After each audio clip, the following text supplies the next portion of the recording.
بسم اللہ الرحمن الرحیم۔ مقدمہ۔ ان گزارشوں کے عنوان میں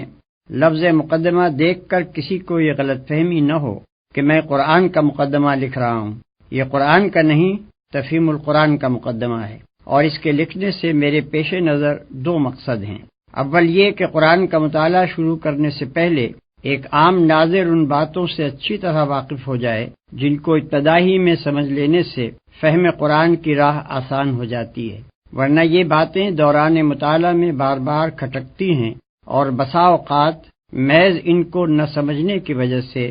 آدمی برسوں تک معنی قرآن کی سطح ہی پر گھومتا رہتا ہے، گہرائی میں اترنے کا راستہ اسے نہیں ملتا۔ دوم یہ کہ ان سوالات کا جواب پہلے ہی دے دیا جائے جو قرآن کو سمجھنے کی کوشش کرتے وقت بالعموم لوگوں کے ذہن میں پیدا ہوا کرتے ہیں۔ میں اس مقدمے میں صرف ان سوالات کا جواب دوں گا جو خود میرے ذہن میں اول پیدا ہوئے تھے یا جن سے بعد میں مجھ کو سابقہ پیش آیا۔ ان کے علاوہ اگر کچھ اور سوالات بھی جواب تلق باقی رہ گئے ہوں تو ان سے مجھے آگاہ کیا جائے، ان کا جواب انشاءاللہ آئندہ اشاعت کے موقع پر اس مقدمے میں بڑھا دیا جائے گا۔ عام طور پر ہم جن کتابوں کے پڑھنے کے عادی ہیں ان میں ایک متعین موضوع پر معلومات، خیالات اور دلائل کو ایک خاص تصنیفی ترتیب کے ساتھ مسلسل بیان کیا جاتا ہے۔ اسی بنا پر جب ایک ایسا شخص جو قرآن سے ابھی تک اجنبی رہا ہے پہلی مرتبہ اس کتاب کے مطالعے کا ارادہ کرتا ہے تو وہ یہ توقع لیے ہوئے آگے بڑھتا ہے کہ کتاب ہونے کی حیثیت سے اس میں بھی عام کتابوں کی طرح پہلے موضوع کا تعین ہوگا، پھر اصل مضمون کو ابواب اور فصول میں تقسیم کر کے ترتیب بار ایک ایک مسئلے پر بحث کی جائے گی، اور اسی طرح زندگی کے ایک ایک شعبے کو بھی الگ الگ لے کر اس کے متعلق احکام و ہدایات سلسلہ وار درج ہوں گی۔ لیکن جب وہ کتاب کھول کر مطالعہ شروع کرتا ہے تو اسے یہاں اپنی توقع کے بالکل خلاف ایک دوسرے ہی انداز بیان سے سابقہ پیش آتا ہے جس سے وہ اب تک بالکل ناآشنا تھا۔ یہاں وہ دیکھتا ہے کہ اعتقادی مسائل، اخلاقی ہدایات، شرعی احکام، دعوت، نصیحت، عبرت، تنقید، ملامت، تخویف، بشارت، تسلی، دلائل، شواہد، تاریخی قصے،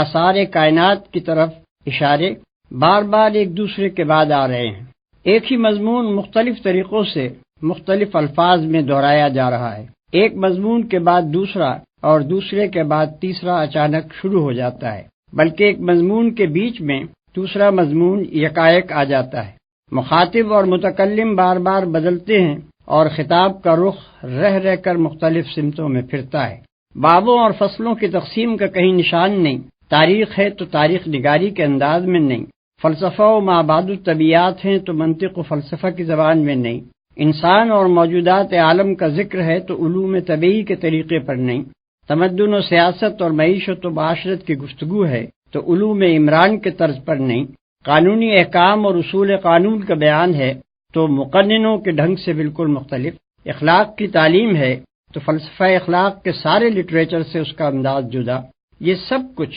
اپنے سابق کتابی تصور کے خلاف پا کر آدمی پریشان ہو جاتا ہے اور اسے یوں محسوس ہونے لگتا ہے کہ یہ ایک غیر مرتب، غیر مربوط، منتشر کلام ہے جو اول سے لے کر آخر تک بے شمار چھوٹے بڑے مختلف شذرات پر مشتمل ہے، مگر مسلسل عبارت کی شکل میں لکھ دیا گیا ہے۔ مخالفانہ نقطہ نظر سے دیکھنے والا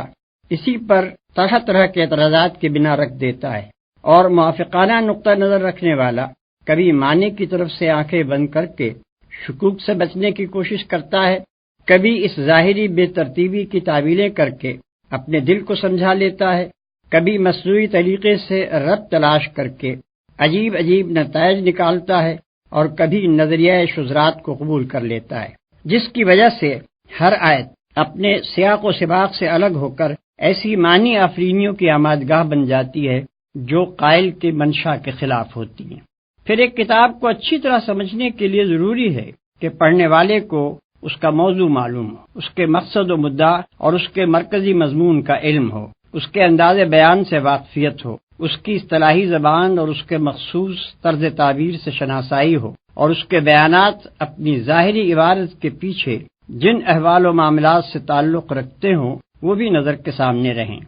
عام طور پر جو کتابیں ہم پڑھتے ہیں ان میں یہ چیزیں بآسانی مل جاتی ہیں، اس لیے ان کے مضامین کی تہ تک پہنچنے میں ہمیں کوئی بڑی زحمت نہیں ہوتی، مگر قرآن میں یہ اس طرح نہیں ملتی جس طرح ہم دوسری کتابوں میں انہیں پانے کے عادی رہے ہیں۔ اس لیے ایک عام کتاب خواں کی سی ذہنیت لے کر جب ہم میں کا کوئی شخص قرآن کا مطالعہ شروع کرتا ہے تو اسے کتاب کے موضوع، مدعا اور مرکزی مضمون کا سراغ نہیں ملتا۔ اس کا انداز بیان اور طرز تعبیر بھی اسے کچھ اجنبی سا محسوس ہوتا ہے، اور اکثر مقامات پر اس کی عبارات کا پس منظر بھی اس کی نگاہوں سے اوجھل رہتا ہے۔ نتیجہ یہ ہوتا ہے کہ متفرق آیات میں حکمت کے جو موتی بکھرے ہوئے ہیں ان سے کم و بیش مستفید ہونے کے باوجود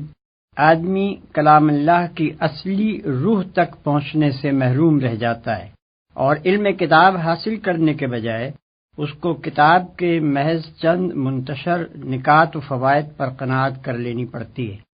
بلکہ اکثر لوگ جو قرآن کا مطالعہ کر کے شبہات میں مبتلا ہو جاتے ہیں، ان کے بھٹکنے کی ایک وجہ یہ بھی ہے کہ فہم کتاب کے ان ضروری مبادی سے ناواقف رہتے ہوئے جب وہ قرآن کو پڑھتے ہیں تو اس کے صفحات پر مختلف مضامین انہیں بکھرے ہوئے نظر آتے ہیں۔ بکثرت آیات کا مطلب ان پر نہیں کھلتا، بہت سی آیات کو وہ دیکھتے ہیں کہ بجائے خود نور حکمت سے جگمگا رہی ہیں مگر سیاق عبارت میں بالکل بے جوڑ محسوس ہوتی ہیں۔ متعدد مقامات پر تعبیرات اور اسلوب بیان کی ناواقفیت انہیں اصل مطلب سے ہٹا کر کسی اور ہی طرف لے جاتی ہے، اور اکثر مواقع پر پس منظر کا صحیح علم نہ ہونے سے شدید غلط فہمیاں پیش آتی ہیں۔ قرآن کس قسم کی کتاب ہے، اس کے نزول کی کیفیت اور اس کی ترتیب کی نوعیت کیا ہے، اس کا موضوع گفتگو کیا ہے، اس کی ساری بحث کس مدعا کے لیے ہے، کس مرکزی مضمون کے ساتھ اس کے یہ بے شمار مختلف النوع مضامین وابستہ ہیں،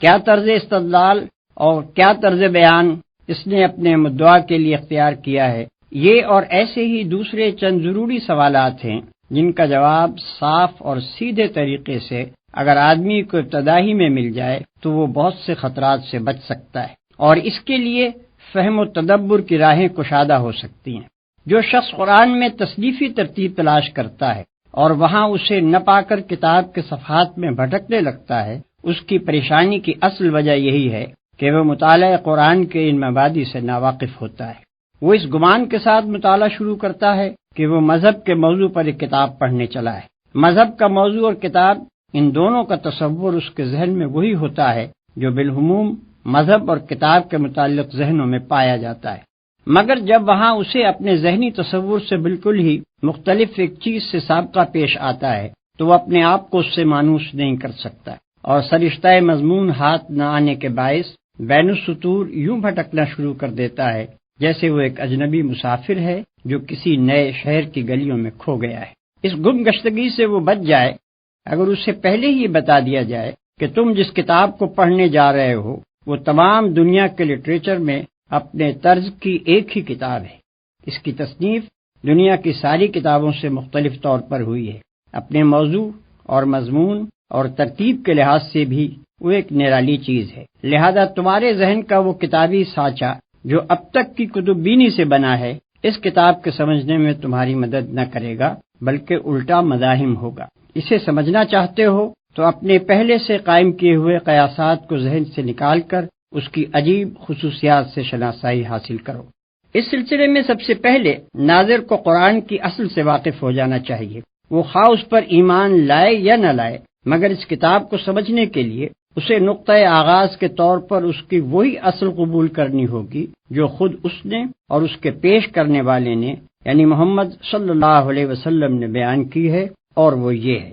ایک، خداوند عالم نے جو ساری کائنات کا خالق اور مالک اور فرماروا ہے، اپنی بے پایہ مملکت کے اس حصے میں جسے زمین کہتے ہیں انسان کو پیدا کیا، اسے جاننے اور سوچنے اور سمجھنے کی قوتیں دیں، بھلائی اور برائی کی تمیز دی، انتخاب اور ارادے کی آزادی عطا کی، تصرف کے اختیارات بخشے، اور فی الجملہ ایک طرح کی خود اختیاری آٹونومی دے کر اس زمین میں اپنا خلیفہ بنایا۔ دو، اس منصب پر انسان کو مقرر کرتے وقت خداوند عالم نے اچھی طرح اس کے کان کھول کر یہ بات اس کے ذہن نشین کر دی تھی کہ تمہارا اور تمام جہان کا مالک، معبود اور حاکم میں ہوں۔ میری اس سلطنت میں نہ تم خود مختار ہو نہ کسی دوسرے کے بندے ہو، اور نہ میرے سوا کوئی تمہاری اطاعت و بندگی اور پرستش کا مستحق ہے۔ دنیا کی یہ زندگی جس میں تمہیں اختیارات دے کر بھیجا جا رہا ہے، دراصل تمہارے لیے ایک امتحان کی مدت ہے، جس کے بعد تمہیں میرے پاس واپس آنا ہوگا،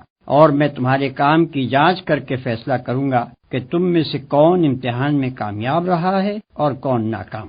تمہارے لیے صحیح رویہ یہ ہے کہ مجھے اپنا واحد معبود اور حاکم تسلیم کرو، جو ہدایت میں بھیجوں اس کے مطابق دنیا میں کام کرو، اور دنیا کو دارالامتحان سمجھتے ہوئے اس شعور کے ساتھ زندگی بسر کرو کہ تمہارا اصل مقصد میرے آخری فیصلے میں کامیاب ہونا ہے۔ اس کے برعکس تمہارے لیے ہر وہ رویہ غلط ہے جو اس سے مختلف ہو۔ اگر پہلا رویہ اختیار کرو گے جسے اختیار کرنے کے لیے تم آزاد ہو، تو تمہیں دنیا میں امن و اطمینان حاصل ہوگا، اور جب میرے پاس پلٹ کر آؤ گے تو میں تمہیں ابدی راحت و مسرت کا وہ گھر دوں گا جس کا نام جنت ہے۔ اور اگر کسی دوسرے رویے پر چلو گے جس پر چلنے کے لیے بھی تم کو آزادی دی ہے، تو دنیا میں تم کو فساد اور بے چینی کا مزہ چکھنا ہوگا، اور دنیا سے گزر کر عالم آخرت میں جب آؤ گے تو ابدی رنج و مصیبت کے اس گڑھے میں پھینک دیے جاؤ گے جس کا نام دوزخ ہے۔ نمبر 3، یہ فہمائش کر کے مالک کائنات نے نوع انسانی کو زمین میں جگہ دی،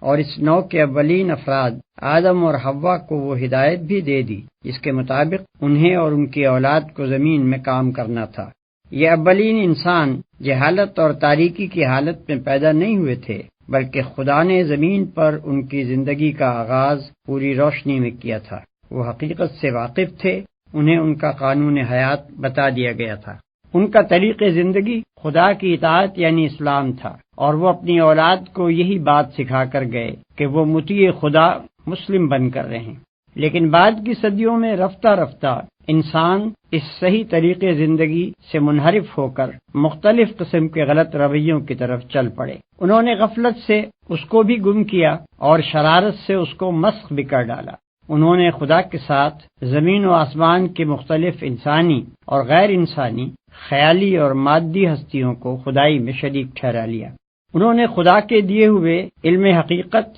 یعنی العلم میں طرح طرح کے اوہام اور نظریوں اور فلسفوں کی آمیزش کر کے بے شمار مذاہب پیدا کر لیے۔ انہوں نے خدا کے مقرر کیے ہوئے عادلانہ اصول اخلاق و تمدن شریعت کو چھوڑ کر یا بگاڑ کر اپنی خواہشات نفس اور اپنے تعصبات کے مطابق ایسے قوانین زندگی گھڑ لیے جن سے خدا کی زمین ظلم سے بھر گئی۔ نمبر 4، خدا نے جو محدود خود اختیاری انسان کو دی تھی اس کے ساتھ یہ بات مطابقت نہ رکھتی تھی کہ وہ اپنی تخلیقی مداخلت سے کام لے کر ان بگڑے ہوئے انسانوں کو زبردستی صحیح رویے کی طرف موڑ دیتا، اور اس نے دنیا میں کام